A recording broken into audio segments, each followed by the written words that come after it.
రెండో ఎయిర్పోర్ట్ అవసరం లేదా మిత్రులారా? మీరు చెప్పండి. నేను వచ్చిన తర్వాత అందుకే ఢిల్లీలో పోయి ఏవియేషన్ మినిస్టర్ని, ప్రైమ్ మినిస్టర్ని కలిసి రెండు అదనంగా ఎయిర్పోర్ట్లకు అనుమతులు తెచ్చిన, ఒకటి వరంగల్, రెండోది ఆదిలాబాద్. 360 కిలోమీటర్ రీజనల్ రింగ్ రోడ్తో పాటు all along with regional ring road కూడా మనం ఈరోజు ప్లాన్ చేసుకున్న కేంద్ర ప్రభుత్వం అనుమతి ఇచ్చింది. ఈరోజు మీకు పవర్ కనెక్షన్ ఇవ్వాలన్నా, వాటర్ కనెక్షన్ ఇవ్వాలన్నా, రోడ్ కనెక్టివిటీ డెవలప్ చేయాలా, డ్రైనేజ్ కనెక్టివిటీ డెవలప్ చేయాలి అని అంటే ఇన్ఫ్రాస్ట్రక్చర్ మీద ఫోకస్ పెట్టాలి. రెండో ఎయిర్పోర్ట్ అవసరం లేదా మిత్రులారా? మీరు చెప్పండి. నేను వచ్చిన తర్వాత అందుకే ఢిల్లీలో పోయి ఏవియేషన్ మినిస్టర్ని, ప్రైమ్ మినిస్టర్ని కలిసి రెండు అదనంగా ఎయిర్పోర్ట్లకు అనుమతులు తెచ్చిన, ఒకటి వరంగల్, రెండోది ఆదిలాబాద్. 360 కిలోమీటర్ రీజనల్ రింగ్ రోడ్తో పాటు all along with regional ring road కూడా మనం ఈరోజు ప్లాన్ చేసుకున్న కేంద్ర ప్రభుత్వం అనుమతి ఇచ్చింది.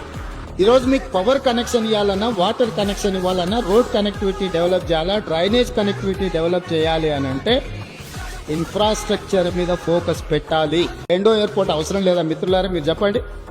నేను వచ్చిన తర్వాత అందుకే ఢిల్లీలో పోయి ఏవియేషన్ మినిస్టర్ని, ప్రైమ్ మినిస్టర్ని కలిసి రెండు అదనంగా ఎయిర్పోర్ట్లకు అనుమతులు తెచ్చిన, ఒకటి వరంగల్, రెండోది ఆదిలాబాద్. 360 కిలోమీటర్ రీజనల్ రింగ్ రోడ్తో పాటు all along with regional ring road కూడా మనం ఈరోజు ప్లాన్ చేసుకున్న కేంద్ర ప్రభుత్వం అనుమతి ఇచ్చింది. ఈరోజు మీకు పవర్ కనెక్షన్ ఇవ్వాలన్నా, వాటర్ కనెక్షన్ ఇవ్వాలన్నా, రోడ్ కనెక్టివిటీ డెవలప్ చేయాలి అని అంటే ఇన్ఫ్రాస్ట్రక్చర్ మీద ఫోకస్ పెట్టాలి. రెండో ఎయిర్పోర్ట్ అవసరం లేదా మిత్రులారా? మీరు చెప్పండి. నేను వచ్చిన తర్వాత అందుకే ఢిల్లీలో పోయి ఏవియేషన్ మినిస్టర్ని, ప్రైమ్ మినిస్టర్ని కలిసి రెండు అదనంగా ఎయిర్పోర్ట్లకు అనుమతులు తెచ్చిన, ఒకటి వరంగల్, రెండోది ఆదిలాబాద్. 360 కిలోమీటర్ రీజనల్ రింగ్ రోడ్తో పాటు all along with regional ring road కూడా మనం ఈరోజు ప్లాన్ చేసుకున్న కేంద్ర ప్రభుత్వం అనుమతి ఇచ్చింది.